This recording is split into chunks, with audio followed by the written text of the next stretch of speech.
સુખદેવજીની સામે પરીક્ષિત પ્રશ્ન પૂછે છે કે તો પછી આ સંસારની ઉત્પત્તિ કેવી રીતે થઈ, આ બ્રહ્માંડની ઉત્પત્તિ કોણે કરી, કેમ કરી, શા માટે કરી અને કયા પ્રકારે કરી? જો આ સૃષ્ટિની ઉત્પત્તિ કઈ ભગવાનને તુક્કો સૂજ્યો અને ભગવાને ઉત્પત્તિ કરી એવું પણ અને બીજું ઘણા લોકો એવું માને છે, ઘણા સંપ્રદાયો એવું માને છે કે આ સૃષ્ટિની રચના કોઈએ કરી જ નથી, ઓટોમેટિક થઈ ગઈ, જાતે જાતે ઊભી થઈ ગઈ. જાતે જાતે કોઈ વસ્તુ થઈ જાય? હા, થાય કેમ ના થાય? એક્સિડન્ટ થઈ જાય અને એક્સિડન્ટમાં કોઈ વસ્તુ થઈ જાય જાતે થઈ ગઈ કહેવાય ને, એને એક્સિડન્ટ થાય જાતે.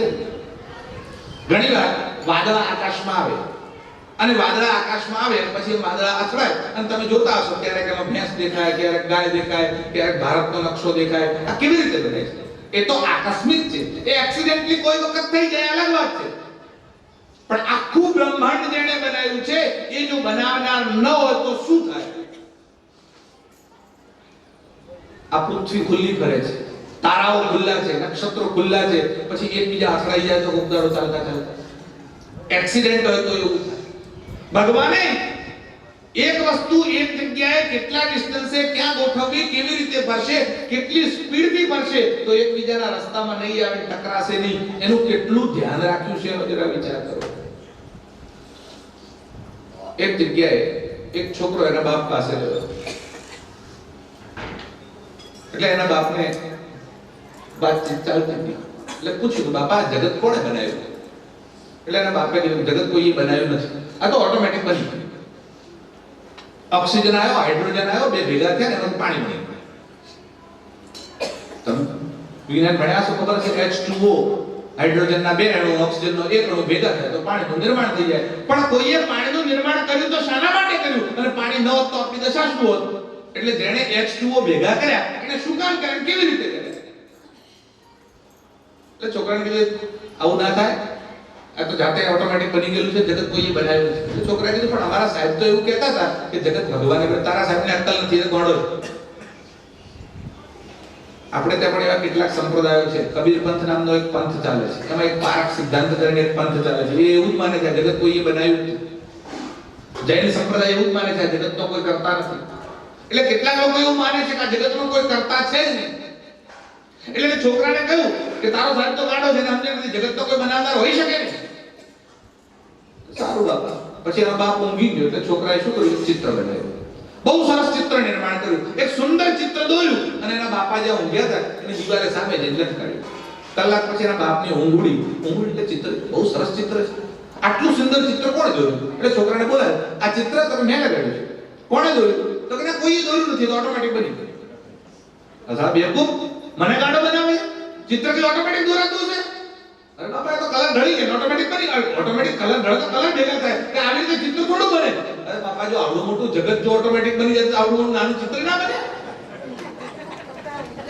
આટલું જગત આટલી વ્યવસ્થા સાથે સંપૂર્ણ સૃષ્ટિ બની જાય તો આટલું ચિત્ર ના હોય. એક નાનકડું ચિત્ર પણ કોઈ જો એનો ચિત્રકાર ન હોય તો બની શકતું નથી. તો આટલું સુંદર જગત બધી જ વ્યવસ્થા સાથેનું, નાક આ જગ્યાએ, કાન આ જગ્યાએ, આંખો આ જગ્યાએ અને આ રીતે ઉત્પત્તિ થશે, બાળક આવી રીતે જન્મશે, આવી રીતે દૂધ પીશે, બધી જ વ્યવસ્થા સાથે ખાવા પીવા રહેવા બધી જ વ્યવસ્થા જે કરીને મોકલે, એને કેટલી સૃષ્ટિની રચના કરતા પહેલા વિચાર કર્યો હશે.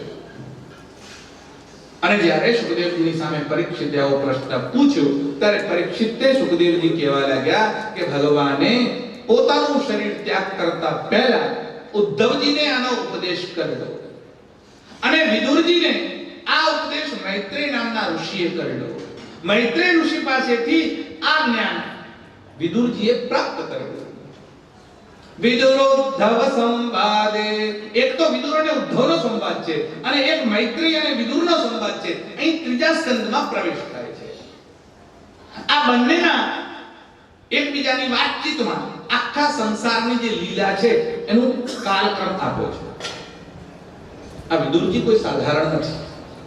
ભગવાન સુખદેવજીએ પૂછ્યું એટલે સુખદેવજીને પરીક્ષિતે પૂછ્યું કે ભગવાન આ વિદુરજીની તમે કહો છો કે વિદુર અને મૈત્રેયનો સંવાદ થયો. આ વિદુરજી મેં એવું સાંભળ્યું છે કે અમારા કુળમાં હતા અને ધૃતરાષ્ટ્રની પાસે કામ કરતા હતા. આ વિદુરજી કોણ છે જરા મને કહો. વિદુર કોઈ સાધારણ વ્યક્તિ હોઈ શકતી નથી. જો ભાઈ, આ વિદુર તમે એવું ન સમજશો, વિદુર સુતપુત્ર છે. સાધારણ નથી. આમ તો વ્યાસજીના જ પુત્ર છે, પણ શુદ્ધ યોનિમાં જન્મ્યા છે. તો આ વિદુર કોણ છે? સાક્ષાત યમરાજ એટલે ધર્મરાજ જ વિદુર થઈને આવ્યા છે.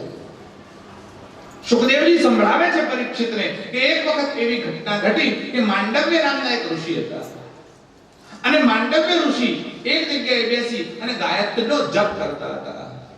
એ ગાયત્રીનો જપ કરતા હતા. જો ભાઈ, આ મંત્ર છે ને, એની શક્તિ કેવી હોય છે એ બતાવ્યું છે. એને મંત્ર કેમ કહે છે? મનના ત્રાયતે ઇતિ મંત્ર. જે મનન કરનારનું ત્રાણ કરે, રક્ષણ કરે, એનું નામ મંત્ર. ગાયત્રી કોને કહેવાય? ગાનારનું ત્રાણ કરે, રક્ષણ કરે, એનું નામ ગાયત્રી છે. પણ ગાયત્રી મંત્ર કોને બોલવો, કોને નહીં, એના નિયમો છે. દરેકથી બોલાય નહીં. સ્ત્રીઓ માટે ગાયત્રી મંત્રનો નિષેધ છે. ગાયત્રી પ્રણવમ યજુઃ સ્ત્રી શુદ્રાન્નાધીયતામ યો દદાતિ સ આચાર્ય મૃતોદો ગચ્છતિ. વેદ ભગવાન એવું કહે છે કે સ્ત્રીઓએ ગાયત્રી મંત્રનું ઉચ્ચારણ કરવું નહીં. ખેર, હમણાં એનો વિષય ચર્ચા નથી. છેલ્લા દિવસે સમય હશે ને કોઈ પૂછશે તો ચર્ચા કરીશું. અહીંયા તો આ માંડવ્ય ઋષિ એ ગાયત્રી મંત્રનો જપ કરતા હતા. ઘટના એવી થઈ કે રાજાના ત્યાં કોઈએ ચોરી કરી. આ ચોર લોકો રાજાનો ખજાનો લઈને ભાગવા લાગ્યા.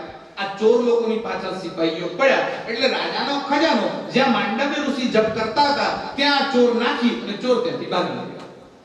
સૈનિકો પાછળ આવ્યા. એમણે આ ઋષિને ત્યાં જપ કરતા જોયા અને એમના મનમાં એમ થયું, આ ઋષિ એ ઢોંગ કરીને બેઠો છે, આ વાસ્તવમાં ચોરી કરીને આવ્યો છે, કેમ કે માલ સામાન અહીંયા જ પડ્યો છે. એટલે સામાન બધો જપ્ત કર્યો, ઋષિને પકડ્યા અને રાજના દરબારમાં લઈ ગયા અને રાજાને કહ્યું, ચોરને પકડીને લાયા છે. કોઈ ઋષિ જેવો દેખાય છે, દાઢી વધારેલી છે, સંત મહાત્મા જેવો છે, પણ છે જો. એટલે રાજાએ કીધું એને સૂલી ઉપર ચડાવ્યો. અને જ્યારે સૂલી ઉપર ચડાવવાની આજ્ઞા કરી એટલે ઋષિને લઈ ગયા. ઋષિ તો જપમાં મગ્ન હતા, એમને ખબર જ નથી કે સંસાર ક્યાં ચાલે છે. લઈ ગયા અને સૂલી ઉપર ચડાયા. અને જ્યારે સૂલી ઉપર ચડાયા પણ સૂલીની અસર ઋષિને થઈ નહીં. ખૂબ પ્રયત્ન કર્યો પણ સૂલીની અસર ઋષિને ન થઈ. એટલે સેવકો ગભરાયા અને ગભરાઈને રાજા પાસે દોડીને ગયા અને રાજાને કહ્યું કે તમારા કહેવાથી અમે સૂલી ઉપર તો ચડાવ્યો, પણ આ તો એવો માણસ છે કે સૂલીની કોઈ અસર થતી નથી. એટલે હવે રાજાને ભય લાગ્યો. રાજા દોડતો આવ્યો અને ઋષિના ચરણોમાં પડ્યો. મારી ભૂલ થઈ, મારો અપરાધ થયો. મેં તમને સૂલી ઉપર ચડાવવાની આજ્ઞા કરી, તપાસ કર્યા વગર મેં સીધો હુકમ કર્યો. આ રાજાની ભૂલ છે. કોઈ પકડાઈ જાય તો પણ એની તપાસ કરવી પડે અને પછી જેને દંડ થાય એની પહેલા દંડ થાય નહીં. મને માફ કરો, મારી ભૂલને ક્ષમા કરો. અને માંડવ્ય ઋષિ બોલ્યા, રાજા તને ક્ષમા કરીશ, મને તને ક્ષમા કરવામાં કોઈ વાંધો નથી, પણ જેણે મને આ દંડ આપ્યો છે એ યમરાજને ક્ષમા નહીં કરું. તારો દંડ તો હું ક્ષમા કરીશ, તારી તો ભૂલ થઈ છે, પણ યમરાજાએ મેં કયા પાપ કર્યું છે? મારા પાપનું એને ફળ આપ્યું. મને સૂલી આપવાનું કારણ શું? તું તો એનો નિમિત્ત છે, એટલે તને માફ, પણ યમરાજને માફ નહીં કરું. અને ભારત વર્ષનો આ બ્રાહ્મણ સીધો યમલોકમાં પહોંચ્યો. માંડવ્ય ઋષિ યમલોકમાં ગયા અને જ્યાં યમલોકમાં માંડવ્ય ઋષિને ગંભીર મુદ્રામાં આવતા જોયા, યમરાજ પોતાના આસન ઉપરથી ઊભા થઈ ગયા. આગમ્યતામ આસનદ પ્રતિગૃહ્યતામ. ઋષિનું સ્વાગત કર્યું, બેસાડ્યા. ઋષિને પૂછ્યું, પ્રભુ આપ અચાનક આમ મને સૂચના આપ્યા વગર કોઈ કહેવડાવવું તો હતું કે તમે આવો છો, તમારો સત્કાર કરતે, તમારું સ્વાગત કરતે. ઋષિએ કીધું, યમરાજ હું તારું સ્વાગત સંભાળવા માટે નથી આવ્યો, મને સત્કારની કોઈ અપેક્ષા નથી. હું તારી પાસે દંડ આપવા માટે, તને પૂછવા માટે આવ્યો છું. બોલે, પ્રભુ કોઈ ભૂલ થઈ? ભૂલ તો થઈ ગઈ એ પછી નક્કી થશે. પહેલા મને એ કે મને સૂલી ઉપર કયા પાપથી ચડાયો છે. મેં મારી જિંદગીમાં મને યાદ છે એક પણ પાપ કર્યું નથી, તો મને કયા દંડની, કયા પાપનો દંડ કર્યો? હવે યમરાજ ગભરાયા, શું થયું હશે? એટલે યમરાજે તરત ચિત્રગુપ્તને બોલાવ્યો. તમને ખબર છે કે ચિત્રગુપ્ત છે? આ ચિત્રગુપ્ત શું કરે છે ભાઈ? બધાના ચોપડા રાખે છે, કોણે શું કર્યું, કોણે શું કર્યું, તમારા બધાના હિસાબે રાખે છે. તમારે ઘણું એમાં ચિંતન કરવાની જરૂર નથી. આ ચિત્રગુપ્ત જે શબ્દ છે ને એને જરા ઉલટાઈ નાખો. ચિત્રગુપ્ત તો શું થાય? ગુપ્ત ચિત્ર. આ ભગવાન જ્યારે આ જીવને અહીંયા મોકલે ત્યારે એના મગજમાં એક કેમેરા ફિટ કરે છે અને એ કેમેરા ગુપ્ત ચિત્ર ખેંચે છે. આ ગુપ્ત ચિત્ર એટલે શું? કોઈ પણ વ્યક્તિ, કોઈ પણ માણસ ગમે તેવું પાપ કરે, છાનો જઈને કરે, ખૂણામાં જઈને કરે, બંધ રૂમમાં કરે, બીજું કોઈ જોતું નથી, પણ પોતાનું મન તો જોવે જ છે. અને એ જે કેમેરા ફિટ કર્યો છે એ આના ગુપ્ત ચિત્રો બધી વિડિયો બનાયા કરે, આખી વિડિયો તૈયાર થઈ જાય અને જીવ પાછો જ્યારે યમલોકમાં જાય એટલે યમરાજા અંદરથી પેન ડ્રાઈવ કાઢી અને પોતાના કોમ્પ્યુટરમાં લગાડે, જો બેટા તો શું કરીને આવ્યો બધું દેખાય. અને એ જે ગુપ્ત ચિત્ર દેખાય એનું નામ જ ચિત્રગુપ્ત છે. ચિત્રગુપ્તને બોલાવીને પૂછ્યું આ ઋષિની કોઈ ભૂલ થઈ છે, એમને સજા કેવી રીતે આપી? એટલે ચિત્રગુપ્ત બધા ચોપડા ખોલીને કહ્યું આ ઋષિ જ્યારે 3 વર્ષના હતા ત્યારે એને પતંગિયું લીધું અને એક સૂળ લીધી અને સૂળ પતંગિયાની પાંખમાં ભોંકી એનો દંડ એમને આપ્યો. અને ઋષિનો એકદમ મગજનો પારો ગયો. ઋષિએ કીધું રાજા યમરાજ, તને તારા સંવિધાનનું ભાન નથી? 3 વર્ષની ઉંમરમાં કોઈ બાળક કોઈ પાપ કરે તો એનું જે ફળ છે, એનો જે દંડ છે એને સ્વપ્નમાં અપાય, જાગૃત અવસ્થામાં અપાય નહીં. તારે મને ફાંસીની સજા કે સૂળની સજા સ્વપ્નમાં કરવી જોઈએ, જાગૃત અવસ્થામાં શું કામ કરી? તે તારા સંવિધાનનું ઉલ્લંઘન કર્યું છે અને એટલે તે શુદ્રોચિત કર્મ કર્યું છે. હું તને શાપ આપું છું, તું શુદ્ર યોનિમાં જન્મ ધારણ કરીશ. અને માંડવ્ય ઋષિના શાપથી યમરાજ પોતે વિદુર થઈને આવ્યા છે. જોવા ભારત વર્ષના બ્રાહ્મણનું કેવું તપ છે કે યમરાજને પણ શાપ આપવાનું સામર્થ્ય ધરાવે છે. અને શાપના કારણે માંડવ્ય ઋષિના શાપથી હવે તો યમરાજ આમ સામે ઉભા રહ્યા, ધ્રુજવા લાગ્યા. દેવતાઓની સભા મળી અને દેવતાઓ કીધું કે જો યમરાજ અહીંયાથી જતા રહે અને યમરાજનો જન્મ થાય તો પછી આ બધું સંચાલન કોણ કરશે? એટલે અર્યમા નામના દેવને એની જવાબદારી સોંપવામાં આવી. તમારે ત્યાં સરપંચો એ બહાર ગામ જાય કે વડાપ્રધાન કે મુખ્યમંત્રી બહાર જાય તો કોકને એનો ઇન્ચાર્જ બનાવવામાં આવે. સ્કૂલનો પ્રિન્સિપાલ ના હોય તો ઇન્ચાર્જ પ્રિન્સિપાલ બનાવો છો કે નહીં? એમ યમલોકનો ચાર્જ કોને સોંપવાનો? તો 100 વર્ષ સુધી આ વિદુરના રૂપમાં જશે ત્યાં સુધી અર્યમા દેવ યમરાજનો ચાર્જ સંભાળશે. એમને ચાર્જ આપવામાં આવ્યો અને એ યમરાજ પોતે વિદુર થઈને આવ્યા છે. સુખદેવજી કહે છે આ વિદુર સામાન્ય નથી, સાક્ષાત ધર્મરાજ છે. અને આ યમરાજ અરે વિદુરના ત્યાં ભગવાન શ્રી કૃષ્ણ સામે ચાલીને ગયા, એવી તો એમની ભક્તિ હતી. શું ઘટના ઘટેલી? પરીક્ષિતને જાણવાની ઈચ્છા થઈ. પરીક્ષિતે કીધું ભગવાન થોડું વિસ્તારથી કહો, આ વિદુરજીના ત્યાં ભગવાન સામે ચાલીને કેવી રીતે ગયા એની કથા કહો. અને સુખદેવજી કહેવા લાગ્યા. ઘટના એવી ઘટી કે મહાભારતના યુદ્ધના નજારા લાગવા લાગ્યા. આ દુર્યોધન કોઈ રીતે માનવા તૈયાર નહોતો. યુધિષ્ઠિરે કહ્યું ભગવાન જે કહેશે અમે કરવા માટે તૈયાર છે. શ્રી કૃષ્ણે પાંડવોને તૈયાર કર્યા, બેનું સમાધાન થઈ જાય અને યુદ્ધ ન થાય એના માટેનો પ્રયત્ન કર્યો. એ પ્રયત્નના પરિણામ સ્વરૂપ ભગવાને કહ્યું એક પ્રયત્ન હું જાતે જઈને કરી દઉં. લોકો એવો આક્ષેપ કરે છે કે શ્રી કૃષ્ણ ઈચ્છા કરી હોત તો કદાચ આ યુદ્ધ ન થાત, પણ શ્રી કૃષ્ણે કેટલો મોટો પ્રયત્ન કર્યો છે એ લોકોને ખબર નથી. મહાભારતમાં ઉલ્લેખ છે શ્રી કૃષ્ણ દૂત બનીને ગયા છે. જો શ્રી કૃષ્ણ ભગવાન હોવા છતાં દૂત બનવા જેવું સામાન્ય કામ કરવા માટે તૈયાર થયા છે. પાંડવોના દૂત બની અને ક્યાં ગયા છે? હસ્તિનાપુર ગયા છે. અને હસ્તિનાપુર જવા માટે ભગવાન રવાના થયા. ભગવાને કહ્યું કદાચ આ દુર્યોધનની સદબુદ્ધિ સૂજે અને કદાચ મારી વાત માની લે અને આ મહાભારતનું યુદ્ધ અટકી જાય તો મોટો સંહાર અટકી જાય.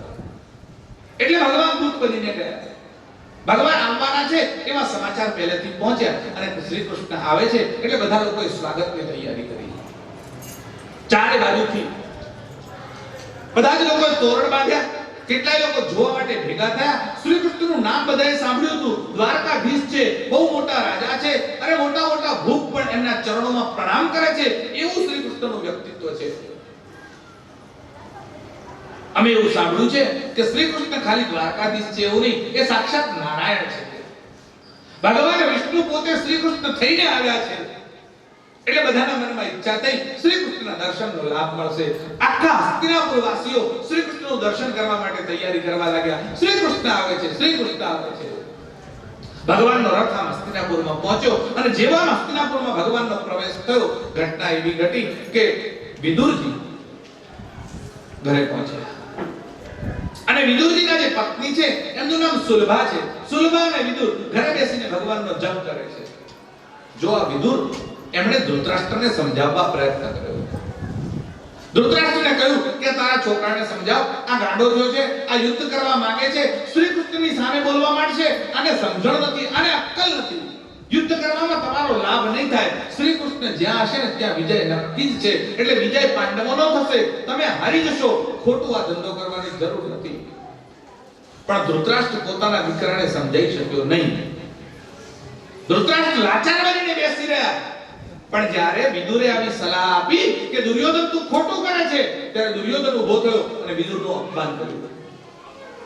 દુર્યોધન એવું બોલવા લાગ્યા, વિદુર કાકા તમે અન્ન તો અમારું ખાઓ છો અને બોલો છો પાંડવોના પક્ષમાં.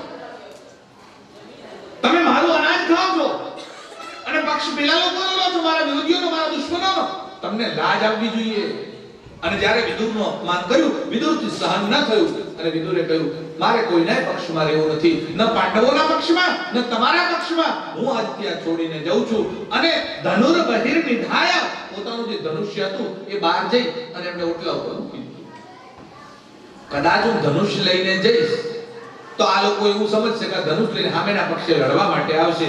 મારે સામેના પક્ષમાં જવું પણ નથી. એટલે ધનુર બહિર નિધાય, ધનુષ્યને છોડીને વિદુર નીકળ્યા છે. જો આવી જ ઘટના રામાયણમાં પણ આવે છે. રામાયણમાં મેઘનાદે વિભીષણનું અપમાન કર્યું, એણે પણ સગા કાકાનું અપમાન કર્યું. અહીંયા પણ આણે સગા કાકાનું અપમાન કર્યું. બંને વૃષભ રાશિના છે, વિભીષણ અને વિદુર. અને બંનેનું અપમાન એમના જ ભત્રીજાએ કર્યું છે. અને બંને જણાએ રાજ છોડીને ગયા છે. પણ એ છોડીને ગયા, ધનુષ્ય પણ મૂકીને ગયા, તો સાથે શું લઈને ગયા?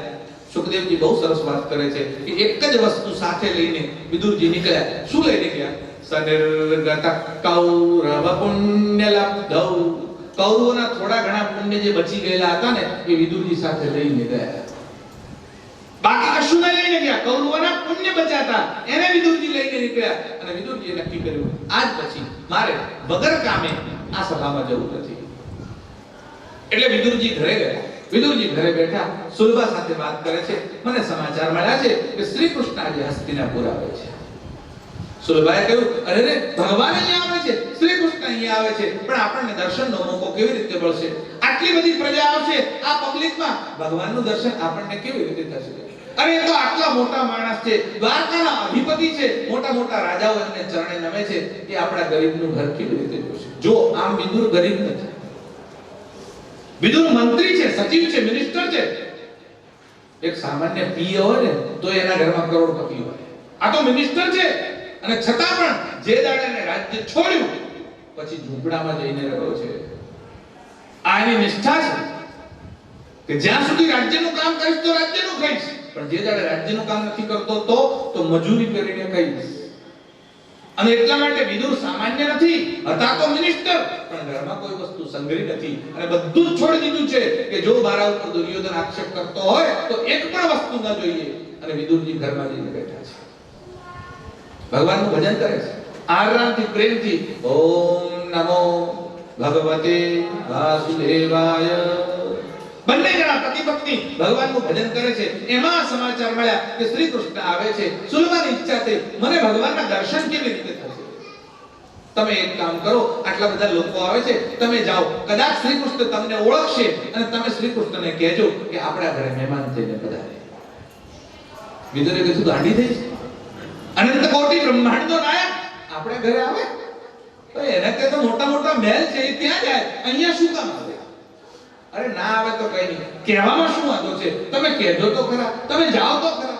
એમ કરીને વિદુરને તૈયાર કર્યા અને વિદુર પહોંચ્યા. ભીડ આમ જામેલી છે, ભગવાનનો રથ આમ આવ્યો છે, બધા જ લોકો ભગવાનનો જય જયકાર કરે છે, ભગવાનના દર્શન કરીને પોતાની જાતને ધન્ય અનુભવે છે.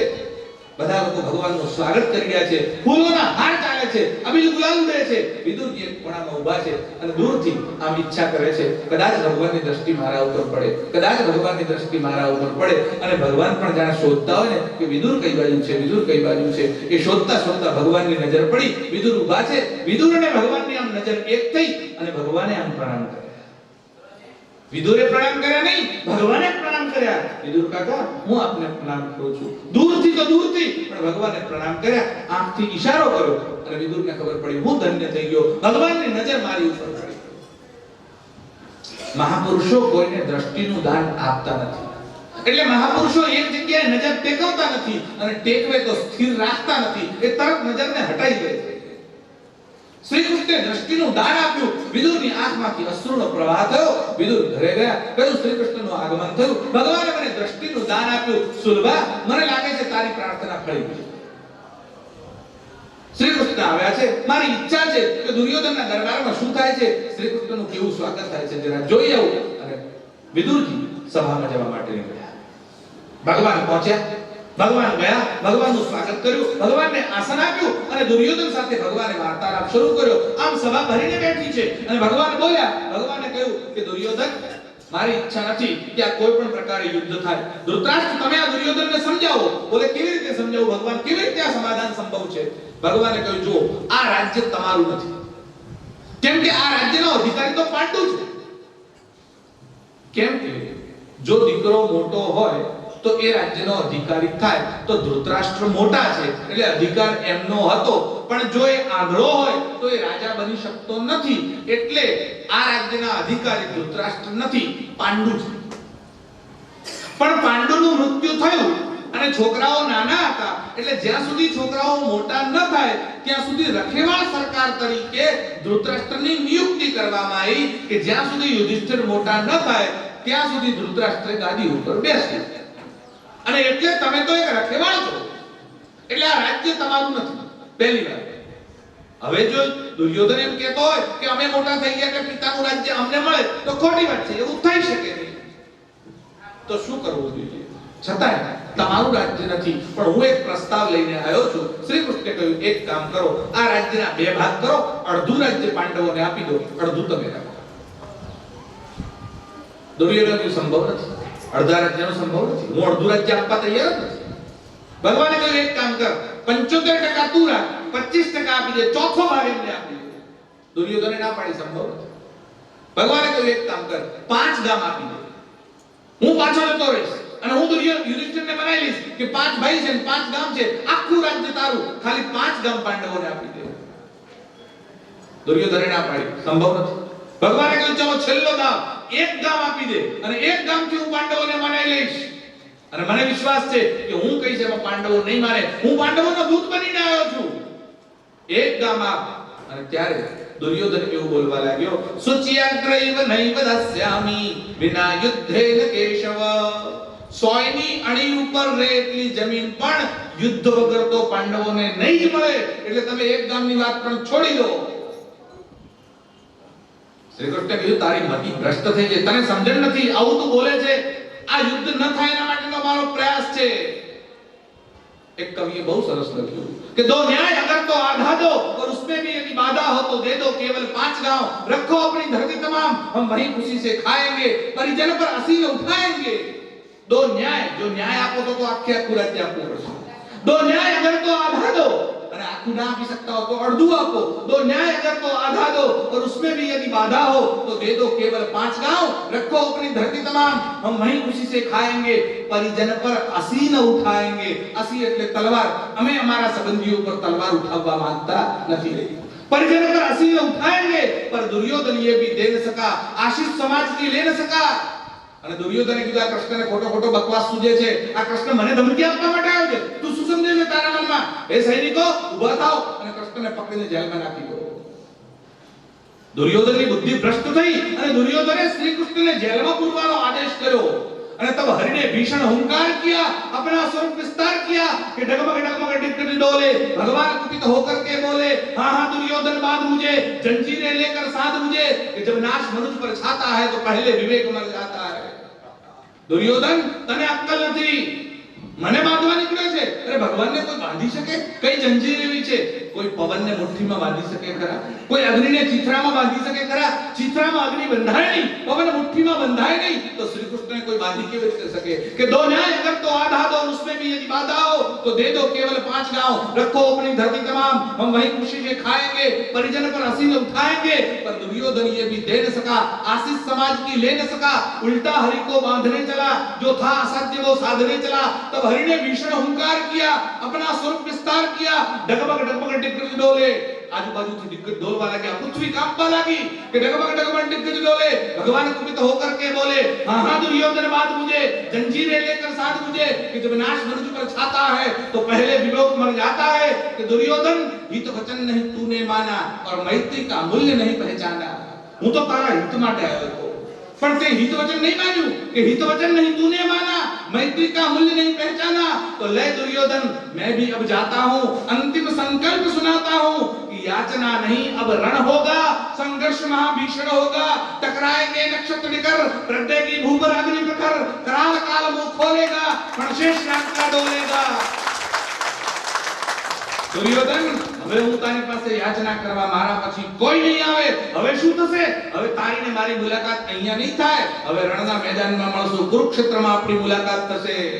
કે दुर्योधन આ રણ કેવું છે કે अब याचना नहीं अब रण होगा, संघर्ष महाभीषण होगा, એવું ભયંકર યુદ્ધ થશે, આકાશમાંથી અગ્નિ વરસશે, કે कराल काल मुंह खोलेगा, फणशेष नाग का डोलेगा, आखिर पृथ्वी कांपसे, फणशेष नाग का डोलेगा, आखिर तू भूसाई होगा, हिंसा का परदाई होगा, कि वाय श्रृंगार सुख लूटेंगे और भाग मनुष्य के फूटेंगे, तुम्हारी लाश ने कागड़ा ने कुतरा खासे, कि वाय श्रृंगार सुख लूटेंगे और भाग मनुष्य के फूटेंगे।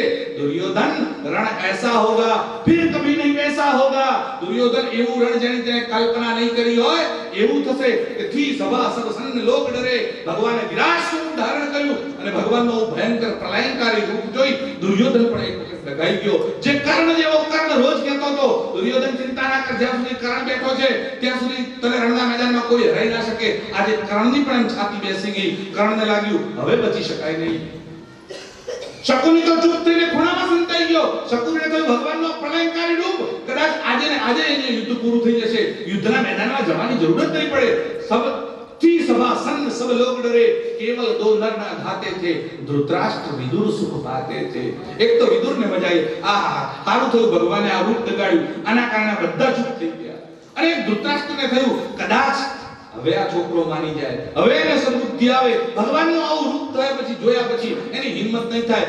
ધૃતરાષ્ટ્ર ઊભો થયો, ભગવાનને કહ્યું તમારું આ રૂપ જોવાની મારી ઈચ્છા છે, અને ભગવાને એને દ્રષ્ટિનું દાન કર્યું। એક જ વખત આ આંધળાને આંખો મળી અને એને આંખો ખોલી અને ભગવાનનું રૂપ જોયું, આ પ્રલયંકારી રૂપ જોયું।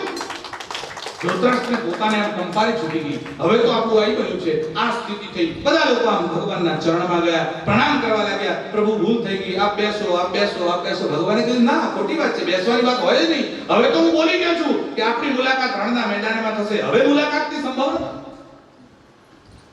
બધા લોકો આમ જોડે ગયા, દ્રોણાચાર્ય પહોંચ્યા, ભગવાનને પ્રાર્થના કરી પ્રભુ શાંત થાઓ। ભગવાને કહ્યું હું શાંત જ છું, હું ગુસ્સે થતો જ નથી, હું ગુસ્સે થાઉં તો પૃથ્વી બચે ને, એટલે હું ગુસ્સે થાઉં છું એ વાત મનમાંથી કાઢી નાખો। આ તો એને ડોઝ આપવાનો હતો અને માપનો ડોઝ જ આપવાનો હતો, એ આપી દીધો છે, હવે કઈ કરવાની જરૂર નથી। દુર્યોધને કહ્યું ભગવાન તમે રોકાઓ, તમારા નિવાસની વ્યવસ્થા દુર્યોધને કહ્યું કે દુશાસનના મહેલમાં કરી છે, આપના માટે 32 શાક 33 ભોજન તૈયાર છે, ભોજનનો સમય થયો છે, ચાલો આપ ભોજન કરવા માટે પધારો। ભગવાને કહ્યું ખોટી વાત છે, તારા ત્યાં ભોજન ના કરાય, ભોજન કોના ત્યાં કરાય અને કોના ત્યાં ન કરાય એની બહુ સરસ વાત સુખદેવજી બોલ્યા છે। વેદવ્યાસે એ વાતને લખી છે કે ભોજન કોના હાથનું કરાય, કાં તો માના હાથનું ભોજન થાય, સૌથી શ્રેષ્ઠ માના હાથનું ભોજન છે, માતૃ હસ્તેષ ભોજનમ, માના હાથનું ભોજન થાય, બીજું બહેનના હાથનું ભોજન થાય, ત્રીજું દીકરીના હાથનું ભોજન થાય, ચોથું પુત્ર વધુ હોય તો એના હાથનું ભોજન થાય, અને પાંચમું ન છૂટકે કરવું પડે તો પત્નીના હાથનું થાય ને થાય। બાકી ગમે તેના હાથનું ભોજન કરાય નહીં। સંપ્રીતિ ભોજ્યાની અન્નાની આપદ ભોજ્યાની વા પુનઃ, માં જમાડે ને પત્ની જમાડે માં થોડો ફરક। માં કહે છે બેટા ખાઈ લે, બે રોટી ખાઈ લે, આ એક રોટી ચાલશે, થોડુંક તો લઈ લે, આટલું ઘી તો લઈ લે, આ ખાને હાથ ફેરવે જાય, પ્રેમથી જમાડે જાય, પ્રેમથી જમાડે જાય। પત્ની પણ જમાડે, ભરપેટ જમાડે, ના જમાડે એવું નહીં, પણ એની થોડી પીરસવાની સ્ટાઈલ અલગ હોય। એ રોટલી બનાવતા આમ છુટ્ટી આમ રીત ફેંકતી ને રોટલી ફેંકે, હવે ખાઈ લો ને, હવે ખાઈ લો ને, હવે ખાઈ લો ને, અને પાછું જો એક રોટલી ઓછી ખાતો કે ક્યાં ધરબીને આવ્યા છો, પેટ ભરીને આવ્યા હતા, પાર ખાઈને આવ્યા, મને હુકમ બનાવડાયું, બોલતી જાય ખવડાવતી જાય। અરે એ અમારે પ્રેમ હોય છે, જો કે વગર પ્રેમે નહીં, આ પ્રેમથી જ બોલે। પણ ભગવાન એવું બોલ્યા છે કે સંપ્રીતિ ભોજ્યાની અન્નાની આપદ ભોજ્યાની વા પુનઃ, કાં તો જ્યાં પ્રેમ હોય ત્યાં ખવાય, પ્રેમ હોય ત્યાં બધી છૂટ, જ્યાં પ્રેમ છે ત્યાં ખાઈ શકાય। અને દુર્યોધન, મને તમારાથી પ્રેમ છે નહીં, તમને મારાથી પ્રેમ નથી, પછી તમારા ઘરે મારાથી કેવી રીતે ખવાય? સંપ્રીતિ ભોજ્યાની અન્નાની. અને બીજી વાત છે, આપદ ભોજ્યાની વા પુનઃ. આપત્તિ આવી પડી હોય, ક્યાંય ભોજન મળે એમ નથી, તો જે હોટલ મળી તો હોટલ, જેવું મળ્યું એવું તો ખાઈને ચલાવવું પડે. તો આપત્તિ આવી હોય તો ગમે તેના ઘરે ખાઈ લેવાય, અને કાં તો પ્રેમ હોય તો ગમે તેના ઘરે ખવાય. મને તમારાથી પ્રેમ નથી, કેમ કે મમ પ્રાણાદિ પાંડવા. મારા પાંડવો તો મારો પ્રાણ છે, અને તમે પાંડવોથી દ્વેષ કરો, પછી મને તમારાથી પ્રેમ કેવી રીતે હોય? અને મારા ઉપર કોઈ આપત્તિ આવી પડી નથી, મને ભોજન નહીં મળે, એટલે આપત્તિ છે નહીં કે હું તમારા ઘરે જઉં. એટલે આચાર્ય દ્રોણ આવ્યા. આચાર્ય દ્રોણે આમ ભગવાનની સામે હાથ જોડ્યા અને ભગવાનને કહ્યું, પ્રભુ, હું બ્રાહ્મણ છું, મારા ઘરે આવો, મારું ઘર પાવન કરો, મારા ત્યાં ભોજન. ભગવાન મનમાં વિચારે છે, દ્રોણાચાર્યના ઘરે અનાજ તો દુર્યોધનના ત્યાંથી જ આવે છે, એટલે દ્રોણાચાર્યના ઘરનું ભોજન કરાય તો નહીં, પણ હવે દ્રોણાચાર્ય બ્રાહ્મણ છે, એમનું અપમાન પણ કરાય નહીં, એટલે શું જવાબ આપવો? એટલે ભગવાને હાથ જોડ્યા અને આચાર્ય દ્રોણને કહ્યું, પ્રભુ, આપ તો ભૂદેવ છો, ભૂદેવને તો અપાય, ભૂદેવના ઘરનું ખવાય નહીં. રસ્તો તો કાઢવો ને, કામ કરીને ત્યાંથી નીકળવું તો ખરી ને. ભગવાને કહ્યું, બ્રાહ્મણને તો અપાય, બ્રાહ્મણના ઘરે ખવાય નહીં, પ્રભુ, એટલા માટે હું તમારા ત્યાં નહીં જઉં. દ્રોણાચાર્યએ કીધું, પણ ભગવાન, ક્યાંક તો જમવું જ પડશે, પેટને તો ભાડું આપવું જ પડશે, જમ્યા વગર થોડું ચાલશે. તો એ મારી વ્યવસ્થા થશે, હું વિદુર કાકાના ઘરે જઈશ. તમે વિચાર કરો કે વિદુર કેવો ભક્તિશાળી છે. વિદુર ઘરે પહોંચ્યા છે, એમને ખબર નથી ભગવાન મારા ઘરે આવશે. વિદુર અને વિદુરાણી, સુલભા અને વિદુર ભગવાનનું નામનું સંકીર્તન કરે છે. હરિ હરિ રાધે ગોવિંદ ગોપાલ માધવ, ગોપાલ માધવ, હરિ હરિ રાધે ગોવિંદ ગોપાલ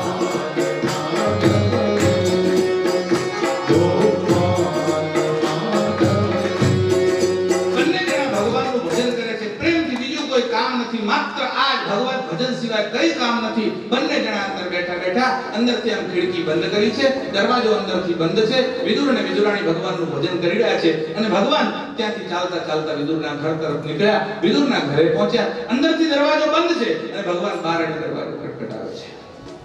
કલ્પના કરો કેવો ભાગ્યશાળી જીવ છે કે ભગવાન જેના દ્વારે ઉભા રહીને જેનો દરવાજો ખટખટાવે છે. આપણે દર્શન કરવા જઈએ 4 કલાક લાઈનમાં ઊભો રહેવું પડે, એ જગતનો નાથ આજે આના દરવાજે આવીને એના દરવાજે લાઈનમાં ઊભો છે. દરવાજો ખટખટાયો. વિદુર તો ભજનમાં છે, હરિ હરિ રાધે ગોવિંદ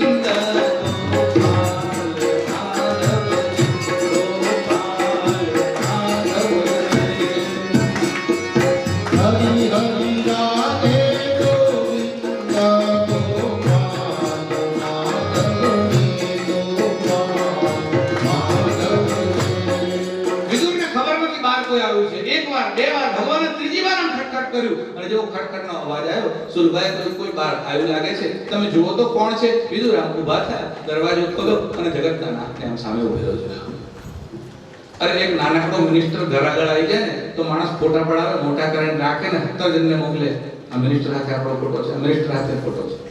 આ તો અનંત કોટી બ્રહ્માંડ નાયક દીનબંધુ દીનાનાથ અકારણ કરુણા વરુણાલય ભૂપતિ ભુવનપતિ છત્રપતિ માયાપતિ રમાપતિ દેવદેવ નંદનંદન યશોદાનંદન વાસુદેવાત્મક દ્વારકાનો અધિપતિ એ આજે વિદુરના ઘરે આમ સામે આવીને ઊભો છે. અને વિદુર ભગવાનને જોયા અને ભાન ભૂલી ગયા. અમને શું કેવું, અંદર આવો એવું કેવું, બેસો એવું કેવું, ઉભા રહો એવું કેવું, ભગવાન છે એવી ખાતરી થતી નથી. વિદુર આમ સામે ઊભા છે, શું કેવું એની સમજણ નથી. એક સ્થિતિ પ્રજ્ઞની જેમ તત્ર વેદા અવેદા ભવંતી. વશિષ્ઠની દશા આવી થઈ. દશરથજીના ત્યાં રામજીનો જન્મ થયો અને દશરથજીએ કહ્યું, વશિષ્ઠ ગુરુને બોલાવો, આ રામજીનો જન્મ થયો છે અને લાલાનો જન્મ થયો છે. વશિષ્ઠ મુનિને બોલાયા. વશિષ્ઠ મુનિને કહ્યું, આ રામજી છે અને હજુ તો રામજી એવું નામ પણ નથી પાડ્યું, આ લાલો છે, તમે જુઓ. અને જરા એના ભાગ્યનો ઉલ્લેખ કરવા માટે વેદ મંત્રોનો ઘોષ કરો, તમે મંગલાચરણ કરો. વશિષ્ઠ બોલી શકતા નથી, કંઠ રૂધાઈ ગયો છે, અવાજ નીકળતો નથી. અને દશરથ રાજા કહે છે, વેદ મંત્ર બોલો, વેદ મંત્ર બોલો, વેદ મંત્ર બોલો. વશિષ્ઠ બોલવા લાગ્યા. આનો ચહેરો જોયા પછી વેદ કોને યાદ રહે છે? આનું દર્શન કર્યા પછી વેદ પણ યાદ આવતો નથી. તત્ર વેદા અવેદા ભવંતી. ત્યાં વેદ વેદ રહેતો નથી, અવેદ થઈ જાય છે. આનું દર્શન કર્યા પછી અરે હું કોણ છું એ મને યાદ નથી આવતું, વેદ ક્યાંથી યાદ આવે? આ ભગવાનને જોયા, વિદુરને સમજણ ના પડી શું કરવું. એટલે ભગવાન બોલ્યા, વિદુર હું અંદર આવું. અને વિદુરને ભાન પડ્યું, અરે ભગવાન તમે હજુ બહાર ઊભા છો, આપ આવો અંદર. ભગવાન અંદર આવ્યા. હવે અંદર આવીને ભગવાન ઊભા છે, વિદુર ઊભા છે. ભગવાને કહ્યું બેસું કેમ? અને વિદુરે કહ્યું હા પ્રભુ બેસો બેસો. એક આમ આસન હતું ખેંચ્યું, ભગવાન આસન ઉપર બેઠા. હવે વિદુરે કહ્યું સુરભા જો તો ખરા કોણ આવ્યું છે? અરે સાક્ષાત નારાયણ વૈકુંઠનો અધિપતિ આજે આપણા ઘરે આવ્યો છે. શ્રી કૃષ્ણ આવ્યા છે. સુરભા ગાડા થઈ ગયા, એકદમ દોડતા દોડતા આવ્યા, ભગવાનને પ્રણામ કર્યા. અરે ભગવાનને પ્રણામ કરે એની પહેલા ભગવાને કહ્યું કાકી આપને પ્રણામ કરું છું. સુરભાને કહ્યું વિદુરજીએ અરે રે અહીંયા જ ઊભા રહેશો, જરા અંદર જાઓ, ભગવાન માટે કંઈક ફલાહાર લઈ આવો, ભગવાનને કંઈક પ્રસાદ ધરાવો. સુરભા અંદર ગયા. અંદર જઈને જોયું બીજું તો કશું હતું નહીં, એક રંભાફળ એક કેળું પડ્યું હતું, એ લીધું અને લઈને આવ્યા. વિદુરજીના હાથમાં આપ્યું, લો ભગવાનને આપો. વિદુરજી આમ કેળું હાથમાં લીધું, કેળું છોલ્યું. હવે ભગવાનને કેળું આપવા જાય છે, પણ કેળું છોલ્યા પછી દશા એવી થઈ કે પેલું અંદરનું જે કેળું હતું એ તો આમ ફેંકી દીધું અને છાલ ભગવાનના હાથમાં આપી. એવું ભાન ભૂલ્યા છે વિદુરજી. પણ આ નટવર છે, શ્રી કૃષ્ણ તો નટનો રાજા છે, એ તો નાટક કરવામાં બહુ કુશળ છે. એણે હાથમાં પેલી છાલ લીધી અને ધીરે ધીરે આમ છાલ ખાવા લાગ્યા. જો દુર્યોધનનો મહેલ છોડીને જે વિદુરના ઘરે કેળાની છાલ ખાવા તૈયાર છે, આનું નામ પ્રેમ છે, આનું નામ ભગવાન છે. એ વિદુર કેટલો ભાગ્યશાળી જીવ છે કે પરમાત્મા સામે ચાલીને જાય અને એને ઘરે બેસીને કેળાની છાલ ખાય. આનાથી વધારે સદભાગ્ય કયું હોઈ શકે? સુખદેવજી કહે છે પરીક્ષિત એવા વિદુર છે, વિદુર સામાન્ય નથી. અને વિદુર ભગવાનની સાથે બેઠા, ભગવાને એમને ઉપદેશ કર્યો અને ત્યાંથી વિદુરજી યાત્રાએ જવા માટે નીકળ્યા. મહાભારતના યુદ્ધમાં વિદુરજીની હાજરી નથી, એટલે વિદુરજી યાત્રામાં નીકળ્યા, તીર્થાટન કરવા માટે કરીને નીકળ્યા.